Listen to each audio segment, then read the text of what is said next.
नमस्कार मंडळी, मी दर्शना शिर्के. माय सिक्रेट रेसिपीच्या ह्या भागामध्ये तुम्हा सर्वांचं स्वागत आहे. आज आपण कोकणातली अशी एक रेसिपी पाहणार आहोत जी स्वादिष्ट, खमंग आणि अगदी सोप्या इन्ग्रेडियंट्सनी होणारी मालवणी सुका जवला. तर ही रेसिपी अगदी साधी असली तरी चवीला एकदम खास आहे. चला तर मग किचनकडे जाऊया आणि आपण सुका जवल्याची रेसिपी बघूया. तर मंडळी, सुका जवला बनवण्यासाठी मी इथे काही साहित्य जवळकून घेतलेलं आहे. 2 बारीक चिरलेले कांदे, पाण्यात भिजवून ठेवलेला सुका जवला, कोकम, आलं लसूण हिरवी मिरची कोथिंबीरची पेस्ट. तर इथे आता आपण एका कढईमध्ये 3 चमचे तेल घालून घ्यायचे आहे. ही रेसिपी खास त्या लोकांसाठी आहे की ज्यांना कोकणी जेवण, घरगुती चव आणि साध्या पदार्थातली अस्सल टेस्ट आवडते. मंडळी, जवळा म्हणजे लहान कोळंबी. हा पदार्थ प्रोटीननी भरलेला असतो आणि कोकणात फार आवडीने खाल्ला जातो. आता तेल गरम झालं, त्यामध्ये मी आता घातलेली आहे उभी चिरलेली मिरची. मिरचीने ह्या जवळाला अगदी छान स्वाद येतो. मिरची तडतडू लागली की त्यामध्ये अख्खी लसूण घालायची आहे, त्याची साल न काढता. लसूण फार परतायची नाहीये. थोडीशी ब्राऊन झाली की त्यामध्ये आपल्याला घालायचं आहे बारीक चिरून घेतलेला कांदा. सुका जवळा हा प्रकार जो आहे ना, हा फारच बनवायला सोपा आहे आणि भात, भाकरी किंवा चपाती सोबत अप्रतिम लागतो. आजची रेसिपी मी अगदी घरगुती पद्धतीने दाखवत आहे. पहिलं मी हा जवला जो होता मंडळी, हा स्वच्छ धुवून घेतलेला होता. कांदा जो आहे हा छान गुलाबी रंग येईपर्यंत आपल्याला परतून घ्यायचा आहे आणि मग कांदा चांगला परतला की त्यामध्ये आपल्याला बाकीचे मसाले जे आहेत ते घालायचे आहेत. मी थोडंसं झाकण ठेवणार आहे यावरती, कारण थोडंसं मॉइस्ट येऊन कांदा जो आहे तो अगदी पटकन आपला शिजला जाईल. पाहू शकता, कांदा जो आहे तो आपला गोल्डन ब्राऊन असा झालेला आहे.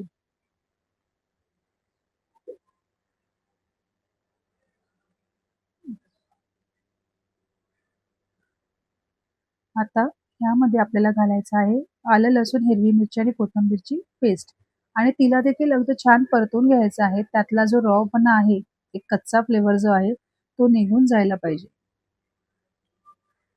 कच्चा फ्लेवर एकदा निघून गेला की त्याला छान असा सुगंध येतो. हे परतवून झालं की मग त्यामध्ये आपल्याला बाकीचे मसाले जे आहेत वन बाय वन आपल्याला ऍड करून घ्यायचे आहे, जे मी तुम्हाला मगाशी दाखवले होते.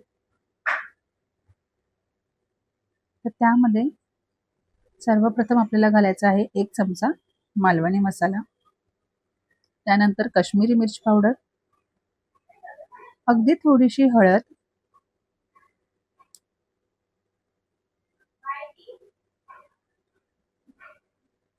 थोडीशी हळद घालून झाली की त्याला परतवून घ्यायचं आहे.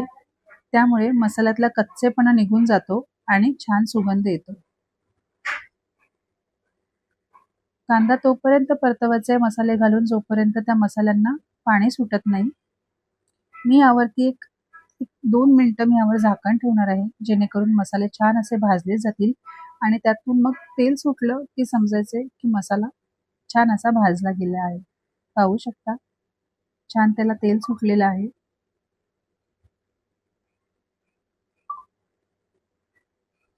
छान भाजलं गेलं आहे. आता आपल्याला काय करायचं आहे, यात स्वच्छ धुतलेला जवला घालायचा आहे. जवळा घातल्यानंतर गॅस आपल्याला मंद ठेवायचा आहे आणि अगदी हलक्या हाताने ढवळायचा आहे. जवळा फार लवकर शिजतो, म्हणून त्यात जास्त शिजवायची गरज नाहीये आणि अजिबात पाणी घालायचं नाहीये, कारण जवळा जो आहे हा सुका आपल्याला करायचा आहे. त्यामुळे त्यामध्ये अगदी पाणी घालायचंच नाहीये, त्याला वाफेवर शिजवायचं आहे.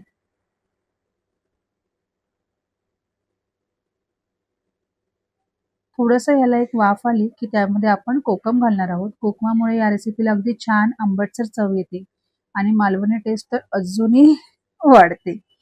मीठ चवीनुसार घालून सगळं नीट अगदी मिक्स करून घ्यायचं.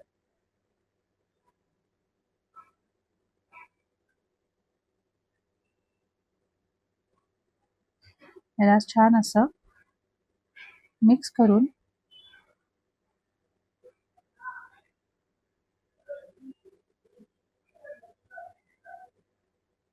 ह्यावरती आपल्याला आता झाकण ठेवायचं आहे.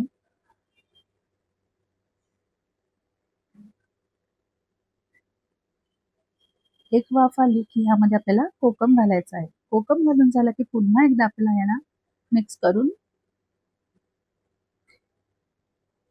त्यावरती पुन्हा झाकण ठेवायचं आहे.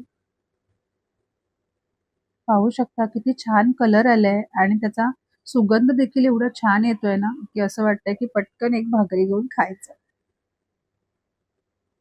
पहा किती छान दिसतोय. त्याचा कलर आणि छान अगदी मालवणी चव असलेला हा सुका जवला. हा जवला तुम्ही वरण भात, साधं भात, भाकरी किंवा चपाती सोबत देखील छान लागतो. पण भाकरी सोबत तर ह्याची चव जी आहे ना ती काय सांगू, छानच आहे.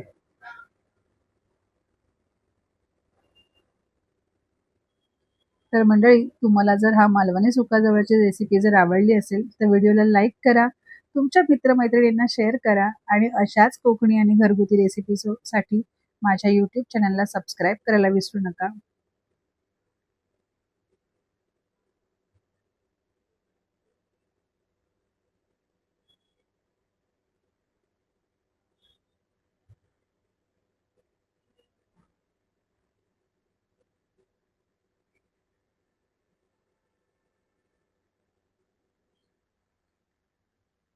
तर जवळा जो आहे हा बनवून रेडी आहे. थोडंसं मीठ मला कमी वाटलं म्हणून मी थोडंसं त्यामध्ये अजून घालणार आहे. जवळा हा प्रकार जो आहे ना मंडळी, हा मालवण, कोकण, रत्नागिरी, सिंधुदुर्ग भागात जास्त जवळ्याचे पदार्थ केले जातात. हा आकाराने जरी लहान असला तरी पोषण मूल्याने खूपच समृद्ध आहे. त्यामध्ये प्रोटीन भरपूर प्रमाणामध्ये असतं, म्हणून हा पदार्थ शरीरासाठी ताकद देणारा आहे. जवळा हलका असल्यामुळे तो पचायला सोपा असतो आणि योग्य प्रमाणात खाल्ला तर रोजच्या आहारासाठी चालतो. कोकणात जवळ्यापासून भाजी, सुका जवळा, जवळ्याची चटणी तर भाकरीसोबत खाण्यासाठी खूप छान पदार्थ बनवले जातात. मालवणी मसाला आणि कोकम यामुळे या पदार्थाला खरी कोकणी ओळख मिळते. तर मंडळी, जवळा बनवताना तो जास्त वेळ शिजवू नये, कारण जवळा जास्त वेळ शिजवल्यामुळे तो कडक होतो आणि त्याची नैसर्गिक चव जी आहे ती कमी होते. आजची ही रेसिपी मी अगदी घरगुती साध्या पद्धतीने आणि कमी तेलात बनवत आहे, जी चवीला छान तर लागतेच पण खाण्यासाठी एकदम हलकी आहे. तर इथे आता आपला जवला बनवून रेडी आहे. ह्यावरती मी कोथिंबीर अशी भुरभुरली आहे. पटकन अशी प्लेटिंग करून घेऊया आणि त्याचा आस्वाद घेऊया. तर मंडळी, आजची ही रेसिपी तुम्हाला कशी वाटली हे मला नक्की कमेंट बॉक्समध्ये कळवा आणि अशाच नवीन रेसिपीसाठी तुम्ही माझ्या चॅनलला फॉलो करायला विसरू नका. लाईक करा, शेअर करा, सबस्क्राईब करा आणि नोटिफिकेशन बेलवरती प्रेस करायला अजिबात विसरू नका, जेणेकरून तुम्हाला पुढच्या रेसिपीचे अपडेट्स जे आहेत ते मिळत राहतील. भेटूया मंडळी पुढच्या भागामध्ये. तोपर्यंत धन्यवाद.